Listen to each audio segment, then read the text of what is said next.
আজকে একটু অন্যরকম একটা বিষয় নিয়ে আলোচনা করব। মানে পারিপার্শ্বিক পরিস্থিতি যেমন, সেই পরিপ্রেক্ষিতে একটা বিষয় অনেক দিন ধরেই মনকে খুব বিচলিত করছে। তো সেটির কয়েকটি কারণ এবং আমার অভিজ্ঞতা থেকে তার সমাধান ভেবেছি। তো সেটাই একটু সকলের সঙ্গে আজকে আলোচনা করব। আমি ভেবেছি মানে এটাই যে সর্বৈব সত্য সেটা নয়, কারো যদি আরও অন্য কোনো কারণ এবং সমাধান জানা থাকে সেগুলো আলোচনা পর্যালোচনার মাধ্যমেই আমরা সঠিক জিনিসটা বের করতে পারবো, সেটাই আমার আশা। সেই জন্যই এরকম একটি বিষয় নিয়ে আলোচনা করছি। বিষয়টা হচ্ছে, বেশ কিছুদিন ধরেই এমন কিছু ঘটনা আমাদের চারপাশে ঘটছে যেটাতে দেখা যাচ্ছে যে সহপাঠীরা ক্ষতি করছে। মানে এটা আমাকে এত বেশি যন্ত্রণা দেয়, মানে আমি শুধু মেয়েদের প্রতি ছেলেদের ক্ষতি বা ছেলেদের প্রতি মেয়েদের ক্ষতি এটা বলছি না, যে কোনো সহপাঠী, মানে যে বন্ধু, যে ক্লাসমেট, সে বা তারা একজন আরেকজনের ক্ষতি করছে। সেটা যেভাবেই হোক, তার শারীরিক ক্ষতি হতে পারে, তার মানসিক ক্ষতি হতে পারে, তাকে যে কোনোভাবে যৌন হেনস্থা হতে পারে।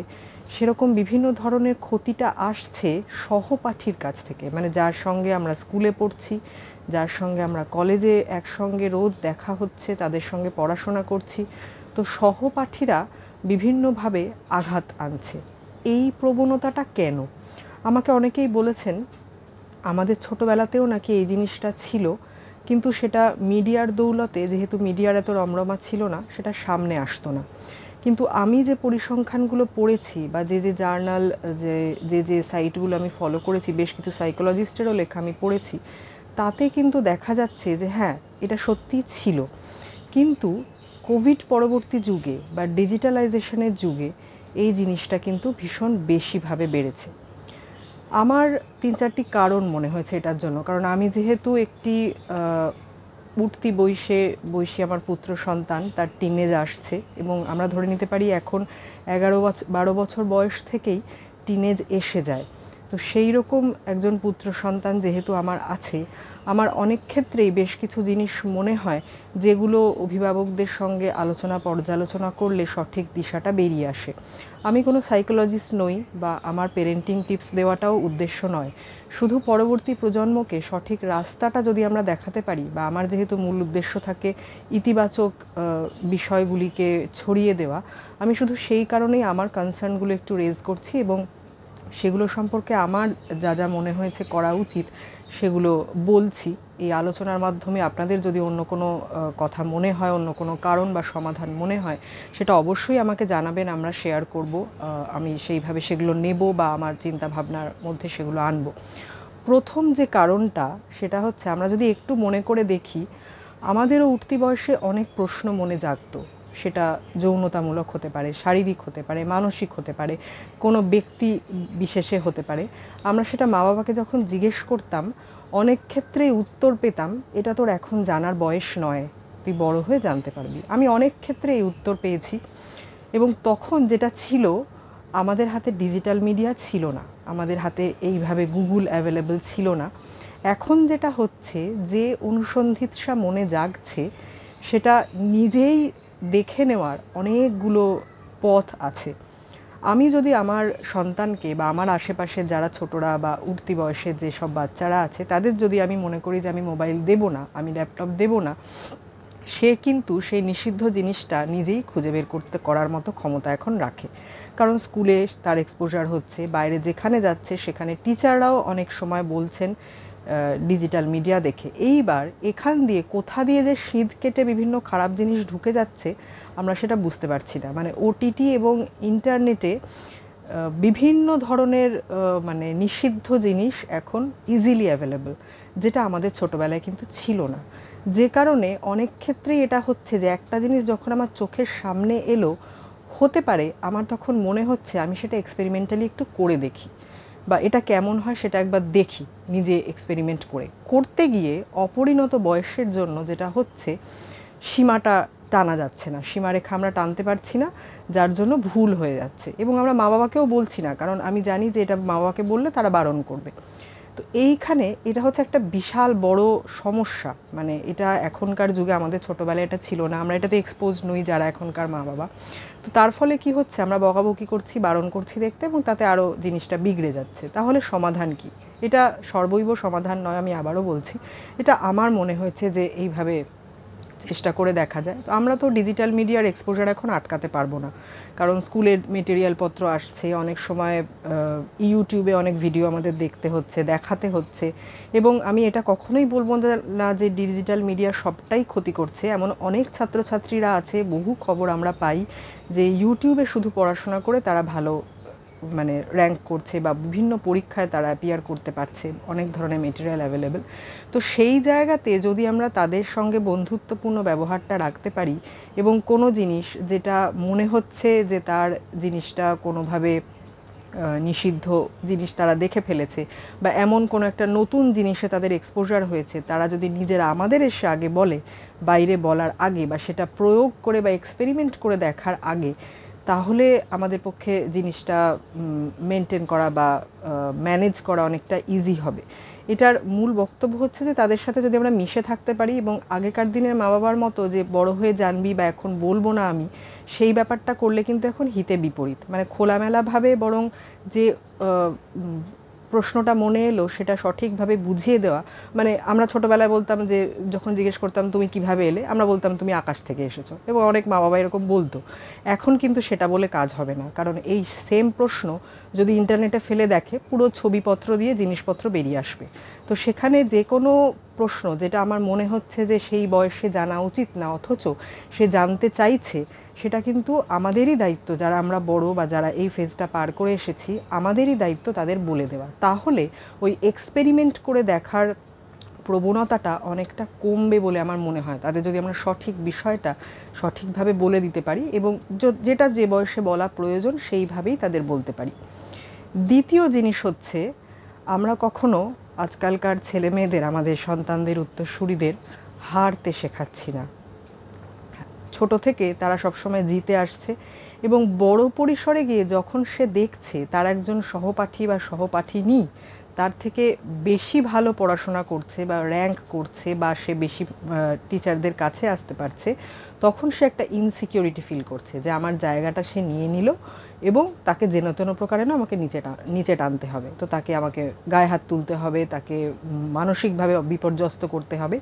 এই একটা প্রবণতা কিন্তু থাকছে। এটা হয়তো যুগ যুগ ধরেই ছিল যে তার একটা মানসিকতা, কিন্তু এখন যে মানে যে অধৈর্যতা একটা আমাদের মধ্যে ইনকালকেট হয়েছে, সেটাই বাচ্চাদের মধ্যে আসছে। এবং তারা যেহেতু অনেক বেশি তাড়াতাড়ি জিনিসপত্র পেতে চাইছে, সেখানে ওই হারার মানসিকতাটা যেহেতু নেই, সেই জন্য বড় পরিসরে গিয়ে যখন কেউ আমাকে বিট করে দিল, আমি সেটা আর মানতে পারলাম না, আমি তাকে যে কোনোভাবে হোক টেনে নামাবো, প্রয়োজনে আমি তাকে মারধরও করব।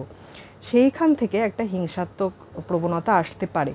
এবার এই জায়গাতে সমাধানটা খুব ট্রিকি। মানে আমি তাকে তো জোর করে বলতে পারি না যে তুমি খারাপ রেজাল্ট করো, বা তুমি এই কম্পিটিশানে গিয়ে খারাপ করো, যে তুমি যাতে হেরে যাও, সেটা আমরা কখনোই বলতে পারি না। যে তার মানসিকতা, দুর্দমনীয় মানসিকতা সবসময় থাকা জরুরি। কিন্তু আমাদের যেটুকু বলতে হবে সেটা হচ্ছে, যদি কোনো পরিসরে আমি দেখি যে আমার থেকেও বেটার কেউ একজন করছে, তাকে আমি টেনে নামানোর চেষ্টা করব না, আমি বরং নিজেকে সেই জায়গায় নিয়ে যাওয়ার চেষ্টা করব। মানে আমার কী লুফলের জন্য আমি পারলাম না সেইবার, আগে পারতাম, আগে হয়তো আমার পিয়াররা আমার থেকে অতটা উন্নত ছিল না, তো যে পিয়ার আমার থেকে উন্নত হয়ে গেছে সে কী কারণে হয়েছে সেটুকু দেখে করা। মানে এই কথাগুলো অনেকটা জ্ঞানবাণীর মতো শোনালেও মানে আমি জ্ঞান দিচ্ছি না, এবং আমার এগুলো মনে হয়েছে যে, এবং মানে এগুলো যদি আমরা অ্যাপ্লাই করতে পারি তো কিছুটা হয়তো উন্নত হবে ব্যাপারটা। মানে আমার যেটা সব থেকে খারাপ লাগে, মানে ছোটোবেলায় আমার মনে আছে যে আমি যখন কোয়েড কলেজে পড়তাম, হস্টেলে থাকতাম, রাত্রিবেলা ফিরেছি ডিপার্টমেন্ট থেকে অনেক রাতে, যখন হস্টেলে ইন টাইম পার হয়ে গেছে, আমরা হস্টেলে এসেছি, তখন কিন্তু ক্লাসের ছেলে বন্ধুরা যারা আমার সহপাঠী, তারা আমাকে এসকর্ট করে দিয়ে গেছে।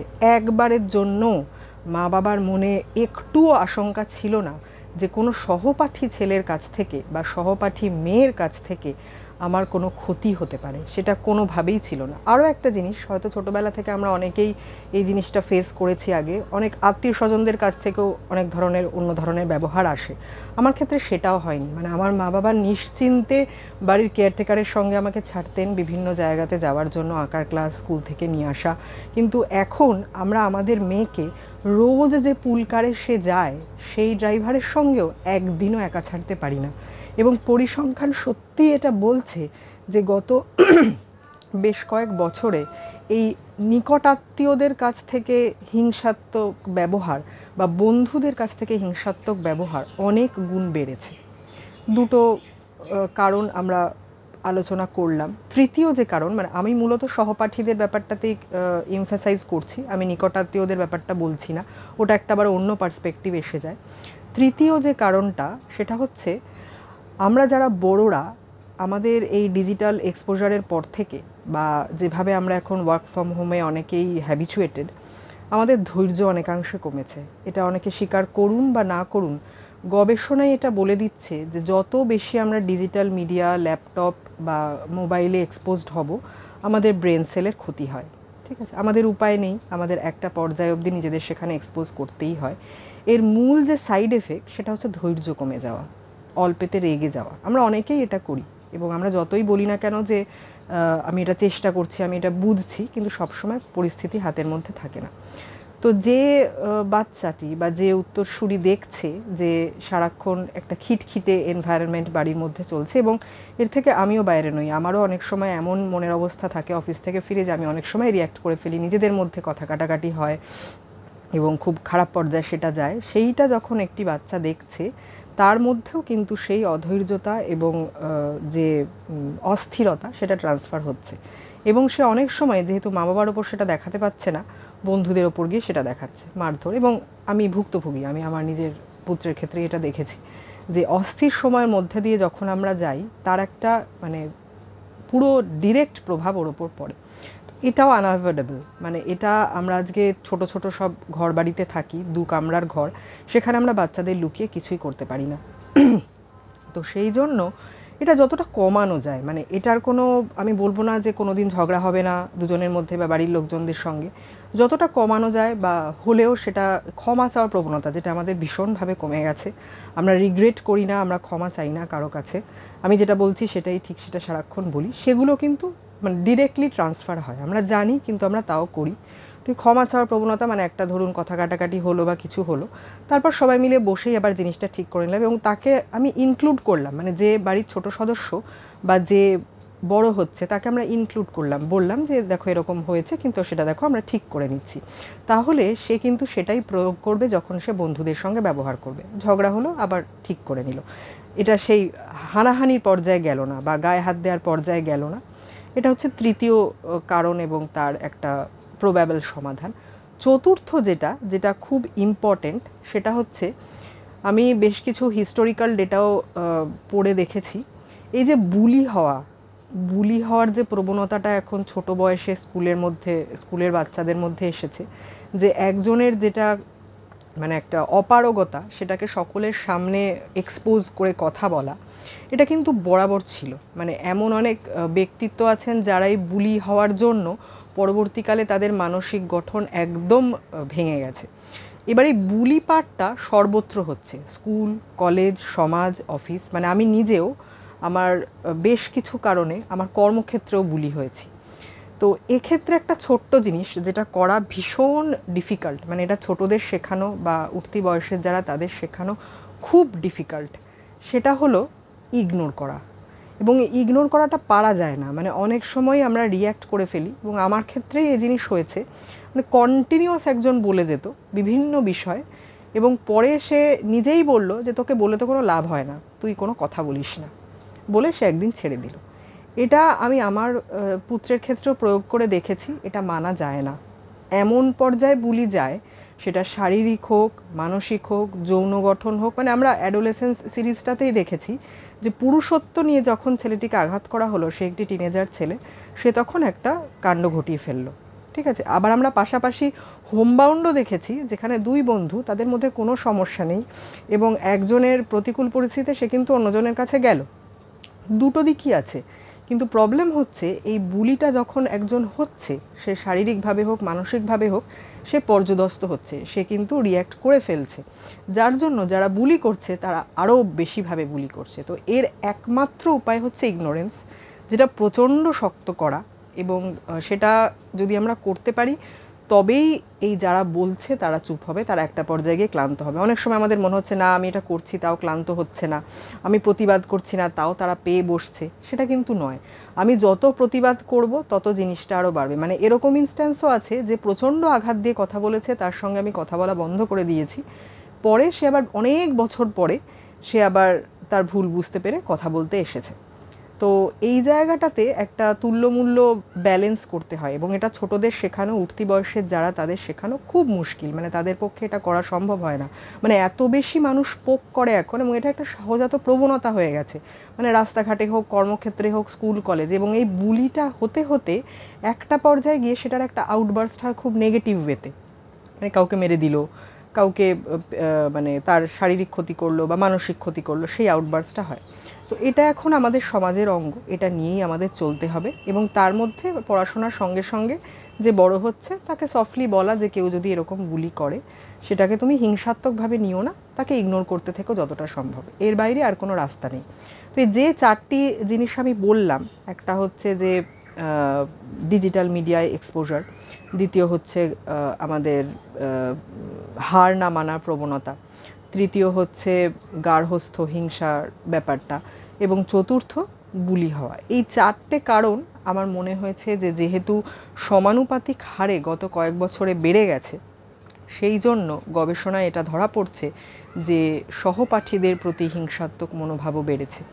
তো আমি খুব চাইবো যে আপনারা যারা এটা শুনলেন তারাও তাদের মতামত আমাকে জানান, কারণ আমি এটা জানতে চাই। আমার যেহেতু পুত্র সন্তান বড় হচ্ছে, এবং অনেকেরই আমার বয়সী পুত্র এবং কন্যা সন্তান আছে, তাদের এগুলো আলোচনা করলে কোনো সঠিক উপায় নিশ্চয়ই বেরিয়ে আসবে। কারণ আমাদের ছোটোবেলায় এত ভয়ে ভয়ে জীবন মা বাবারা কাটায়নি, তারা ঘটনা ঘটলেও সেগুলো কিন্তু আমাদের অনেককেই স্পর্শ করেনি, এবং যেহেতু গবেষণা বলে দিচ্ছে যে এর হার বেড়েছে, তাহলে কিন্তু সত্যিই আমাদের সাবধান হতে হবে, এবং সাবধান আলোচনা, ইতিবাচক দিকগুলো আলোচনা এবং তার সমাধান সেইভাবেই বেরিয়ে আসবে।